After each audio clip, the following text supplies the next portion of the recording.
Assalamualaikum warahmatullahi wabarakatuh. Perkenalkan, nama saya Nida Nusyifa dari kelas Farmasi 1C dengan NIM 31119-150. Pada kesempatan kali ini saya akan menjelaskan contoh kasus yang menggunakan rancangan faktorial. Sebelumnya saya akan menjelaskan terlebih dahulu apa itu rancangan faktorial. Rancangan faktorial yaitu suatu rancangan yang digunakan untuk mengetahui interaksi antar faktor satu dengan faktor yang lainnya yang diujikan. Biasanya rancangan faktorial ini digunakan apabila eksperimen terdiri dari dua faktor atau lebih.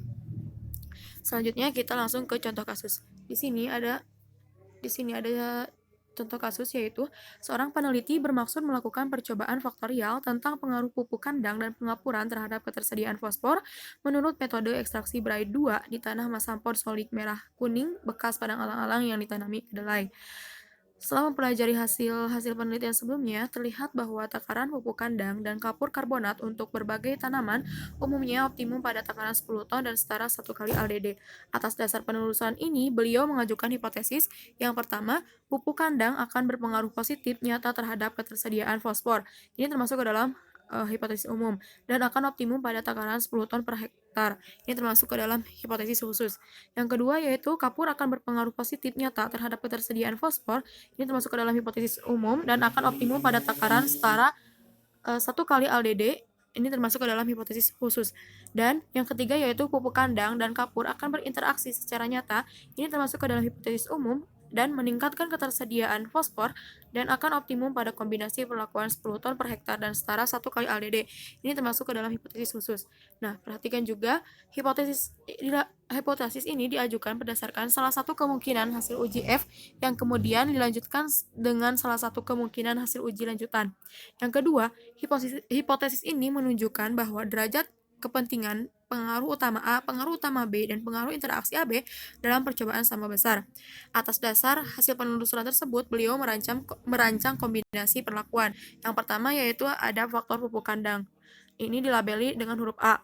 Terdiri dari 4 perlakuan. Yang pertama ada A0 tanpa pupuk kandang, A1 menggunakan 5 ton per hektar pupuk kandang, A2 10 ton per hektar pupuk kandang, dan A3 menggunakan 15 ton per hektar pupuk kandang. Yang kedua ada faktor kapur, dilabeli dengan huruf B. Terdiri dari empat perlakuan juga. Ada B0 yaitu tanpa kapur, B1 menggunakan 0,5 kali LDD kapur, B2 menggunakan 1 kali LDD kapur, dan B3 menggunakan 1,5 LDD kapur.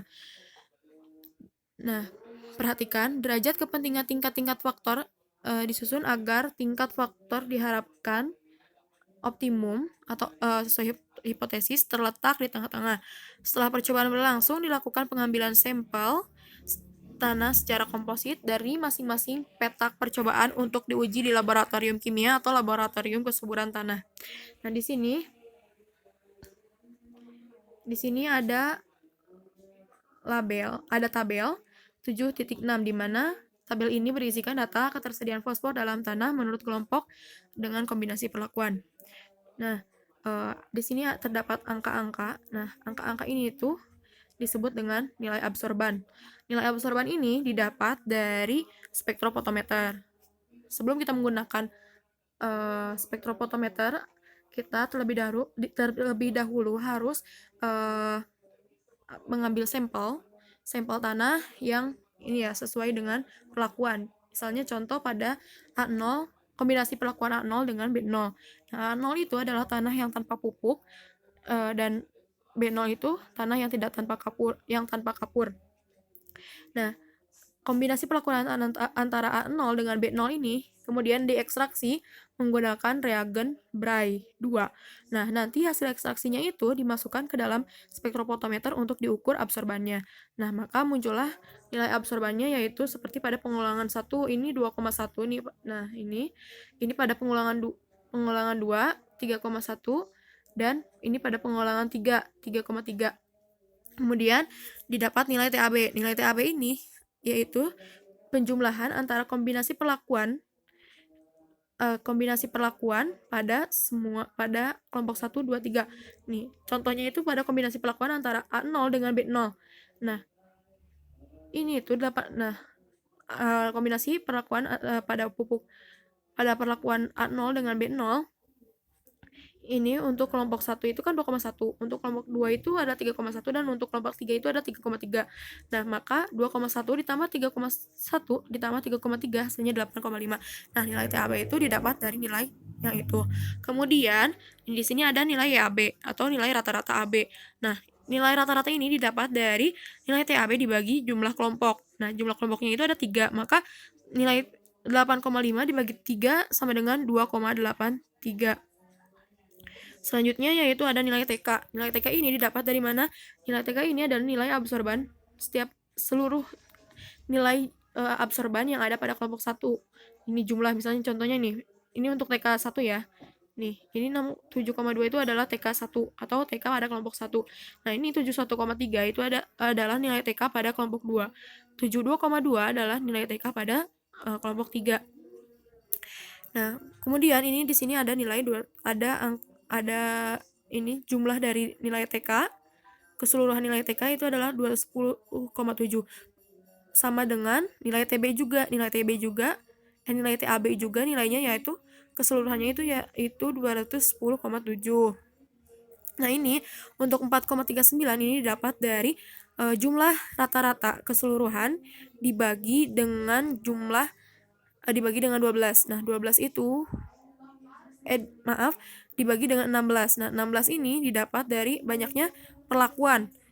Misalnya pada perlakuan pada A itu kan 4, perlakuan pada B itu 4 kali 4 16. Nah, maka jumlah rata-rata keseluruhannya itu dibagi 16, hasilnya 4,39. Nah, di sini juga ada analisis jumlah kuadrat. Pertama yaitu menentukan nilai FK. Nilai FK ini dihitung dari sini nih, nilai TK. Nilai TK dikuadratkan kemudian dibagi 48.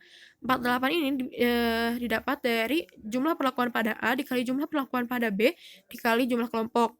Hasilnya yaitu 924,88521. Nah, yang kedua itu JK total atau jumlah kuadrat total. Jumlah kuadrat total ini yaitu dari ini nilai absorban untuk semua kelompok mulai dari 2,1 sampai dengan 6,1. Nah, dikuadratkan kemudian dijumlahkan. Nanti dikurangi FK. Nah, FK ini yang tadi ya di nomor 1 hasilnya jadi 141,115.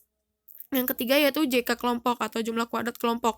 Ini didapat dari nilai TK untuk setiap kelompok itu dikuadratkan, kemudian dijumlah dan dibagi. Nah, dibagi 16. Nah, 16 itu dari jumlah perlakuan A dikali jumlah perlakuan yang ada pada B. Kemudian dikurangi FK, hasilnya 0,888. Nah, yang keempat yaitu JK kombinasi AB. JK kombinasi AB itu didapat dari nilai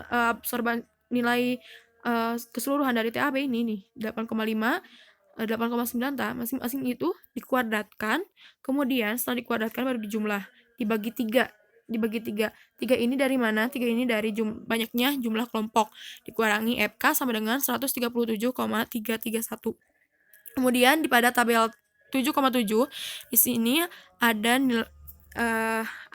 tabel yang baru yaitu TB, rata-rata B, TA dan rata-rata A. Nah, TB ini didapat dari penjumlahan ini ya, 8,5, 9,7, 12,6, 12,5. Ini untuk B0 ya, yaitu 43,3. Nah, rata-ratanya yaitu 43,3 dibagi 12, hasilnya 3,61. Begitupun untuk TA. TA ini didapat dari ini ya, contohnya itu pada A0. 8,5 ditambah 8,9 ditambah 9,3 ditambah 5,2 hasilnya yaitu 32,9. Nah, maka rata-ratanya yaitu 32,9 dibagi 12 yaitu 2,66. Nah, yang selanjutnya yaitu JK galat. JK galat didapat dari JK total dikurangi JK kelompok dikurangi JK kombinasi AB sama dengan 2,896. Nah, yang keenam yaitu JK pupuk A. JK pupuk A ini didapat dari nilai TA pada A0, A1, A2, A3. Nah, masing-masing dikuadratkan terlebih dahulu, kemudian dijumlah, lalu dibagi 12. Bagi 12 ini yaitu banyaknya faktor pada A dikali banyaknya kelompok. Dikurangi FK sama dengan 92,976. Nah, untuk JK kapur B juga sama kayak JK pupuk A, namun ini pada nilai TB ya. Pada nilai TB dikuadratkan kemudian dijumlahkan semuanya, dibagi 12 dikurangi FK, hasilnya sama dengan yaitu 17,461. Yang selanjutnya yaitu JK interaksi AB sama dengan JK kombinasi AB dikurangi JKA dikurangi JKB sama dengan 26,891. Selanjutnya ada analisis sidik ragam. Analisis sidik ragam yaitu hasil ansira. Nah, pada tabel 7,8 ini adalah hasil ansira, pengaruh utama dan interaksi pupuk kandang dan kapur pertanian terhadap ketersediaan fosfor dalam tanah. Di sini ada SK, ada kelompok, kombinasi AB, pupuk kandang, kapur pertanian, interaksi, galat, dan total. Nah, untuk nilai nilai DB ini didapat dari pada DB kelompok ya. Pada DB kelompok ini didapat dari jumlah kelompok dikurangi 1. Nah, jumlah kelompok itu ada 3, dikurangi 1, maka hasilnya jadi 2, maka DB-nya itu 2. Nah, untuk pupuk kandang itu terdiri dari 4 perlakuan. Ada A0, A1, A2, A3. Nah, dikurangi 1, maka hasilnya jadi 3. Begitupun dengan kapur pertanian. Pada kapur pertanian, perlakuan terdiri dari 4, dikurangi 1, maka hasilnya 3. Nah, untuk interaksi yaitu hasil kali dari pupuk jumlah DB nilai DB dikali nilai DB pupuk kandang dikali nilai DB kapur pertanian, hasilnya jadi 9. Untuk galat yaitu banyaknya perlakuan pada faktor A dikali banyaknya perlakuan pada faktor B dikurangi 1 yaitu 15 ya.